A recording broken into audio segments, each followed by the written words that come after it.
It really is peaceful.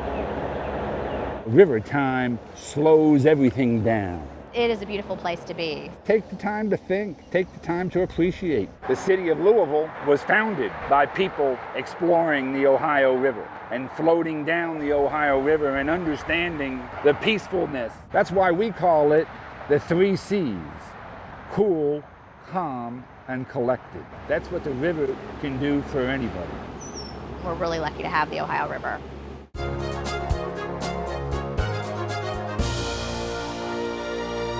Hello, and welcome to this episode of the 502 Report, with a series of stories related to the Ohio River. The Ohio helps us move goods, get exercise, and even provides our drinking water. It starts in Pittsburgh, Pennsylvania, where two rivers, the Allegheny and the Monongahela rivers, come together. They form the start of the Ohio River. Then it travels 981 miles to Cairo, Illinois at the Mississippi River. And then from there it goes on to the Gulf of Mexico. So this river, you could say, is part of the large water cycle of the world. It passes by lots of states, lots of cities on its travel. It's a huge transportation system. You can stand out here at Louisville Water Tower Park on any given day and see lots of barges going up and down the river, lots of boats. A lot of things are being transported. The river is cleaner now than it used to be. The Safe Water Act and things like that prevent some of the businesses and factories along the river from polluting as much or being able to release as much into the river has helped with that. Clearly you wouldn't want to go down and take your glass and just get a drink right out of the river. It's about a 2-day process to make drinking water. There is about 75 billion gallons of water in the Ohio River, and each day we make on average 115, 120 million gallons of water. We're always very diligent in what we're doing to make sure that we know what's in the river, we're treating for that, we're prepared for that. And our water quality laboratory does 200 tests a day on water. So they are really on top of making sure that what is coming out of the faucet is the best quality. There are lots of places, even in the United States, out west, where they're trying to figure out where they're going to get the water that they need. So it's a great source for us, and we feel very fortunate that we are able to use the Ohio. And it's been what we've used since 1860.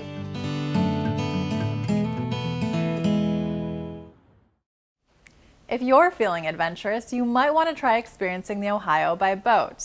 Here are a few tips to help you stay safe out there. It's amazing the number of people who do the length of the Ohio River. Good morning. Where are you heading to? Kentucky Lake. Well, good winds. So this is the community boathouse dock that's used by anybody who wants to launch a paddlecraft or rowing shell. Let's head on downstream. So you can sort of see the Big 4 Bridge, and then you have the Interstate Bridge and the new Interstate Bridge, and then the 2nd Street Bridge, and way down below is the Railroad Bridge. And that Railroad Bridge is built on top of the McAlpin Dam. People's perception that it is dangerous is accurate, but that danger can be very easily dealt with. If you're careful, if you approach the river with caution, it's a very safe place to recreate. If an individual or a family really wants to become prepared to explore the Ohio River, it takes experience and training. One of the best strategies is to walk along the river and to observe what the weather conditions are and what the resulting river is. How much wind does it really take to kick up waves? How fast is the current flowing? And the challenge is to remember those observations. A third piece is equipment. Having the life jackets that are in good shape and worn, having hats on with the sun, having pants so you don't get sunburnt, water in the boat so you don't get too hot. So all of these basic pieces of equipment are mandatory every time you go out. Every single time you should be ready for immersion. And if you cannot self-rescue yourself, don't go out. This 2nd Street Bridge is the normal boundary for recreational boats. You're not supposed to go downstream of the 2nd Street Bridge unless if you are locking through. And the purpose of this restricted area is to keep people away from the McAlpin Dam. This was the most dangerous spot between Pittsburgh and New Orleans. That's why the Army Corps of Engineers actually came here to Louisville, was to help make it safer. You know, a fourth crucial avenue to stay safe on the river, and it's called the float plan. What a float plan does is it lets people know where you're going and how long you will be. So my wife knows exactly where I am. Yesterday, I called up the Army Corps of Engineers lockmaster and told them what we were planning on doing today. And so I'm informing people of my adventure. If for whatever reason we are late, then the authorities would have a good idea of where we are. So here is the entrance to the Portland Canal. You want to stay to the left here. If you look on the right-hand side, that's the dam. So you do not want to go on the right-hand side. You want to stay on the left-hand side here. And right about now, you have to check in with the folks who run the lock. Yes, this is David Wicks in a recreational canoe. There's 3 ways of doing that: marine radio, cell phones, or in person. Provide your location and your type of vessel and the purpose of your call. Wait and follow the directions that the lockmaster gives you. So when we come through here for the Mayor's Hike, Bike, and Paddle, they stop the traffic and we just paddle directly into the lock. So just imagine in the Hike, Bike, and Paddle, we'll have 1,000 kayaks in here at one time. When you lock through, you have to have a life jacket on and zipped up. You have to be tied off to one of the floating bullocks, and you have to let people know you're here. The water is being drained out of the lock chamber by this series of pipes. We're going to drop a total of 35 feet, and you can sort of see how far we've dropped so far. The difference between the wet concrete and the dry concrete is pretty obvious, and that's how far we've dropped. It sounds like a whale, doesn't it? The sounds, right, are all created by how much water they're letting out. If you want to experience locking through, come on Labor Day and lock through on a day that's totally planned.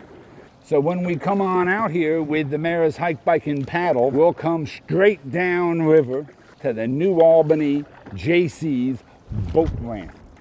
This is all downstream of the falls, so pioneers who came here would have had a big relaxation day because they made it through the fall. And they got back on the boats and floated on down to the Mississippi and New Orleans.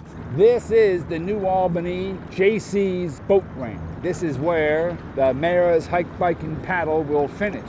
It's been a wonderful paddle going through the McAlpin Lock and Dam. If you want to participate in this, check out the Mayor's Hike, Bike, and Paddle, or check out rivercitypaddlesports.org.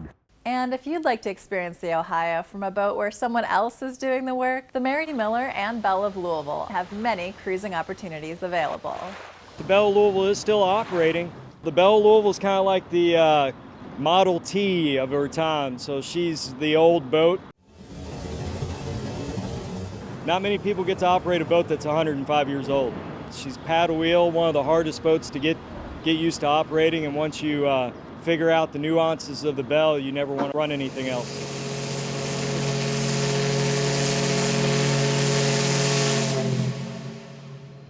There's no reason to go anywhere else.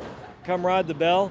We have a lot of great events that happen towards the end of the season with Moonlight Moonshine, craft beer cruises, the ultimate dance cruise.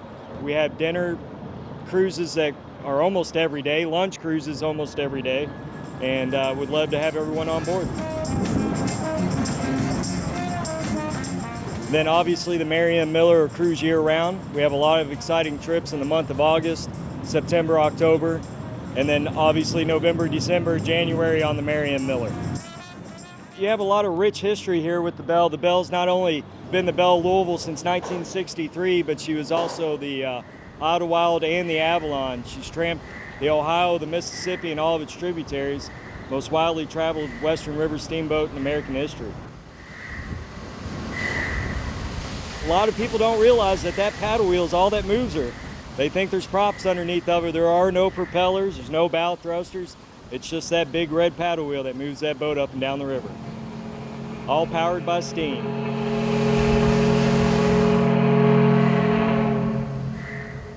The The Belle of Louisville hosts dinners and sightseeing cruises through October. And if you're out walking near the Belle of Louisville, you might run into Stephen King, a retiree who's fishing for dinner and a little calm. Give me a little relaxation while I can. There's power in the water. It's like a therapy. I come down here and I don't have to pay for it. It's free. It's like a jungle. It's a battle up in there. So I come down here to get away from it. I really do. Channel cat, blue cat, perch. That's why I like coming down here. You don't know what you're gonna get. It's just peaceful and quiet, enjoyable. There's one of them that you get about 2 fish sandwiches out of this. They got some monsters out here, but they ain't good eating. Whoa! It's fun to get hot.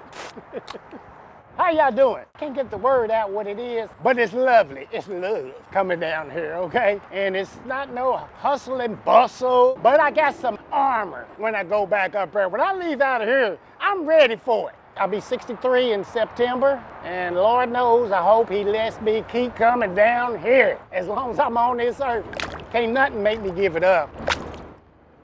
Along the river, you'll notice some birds and other wildlife.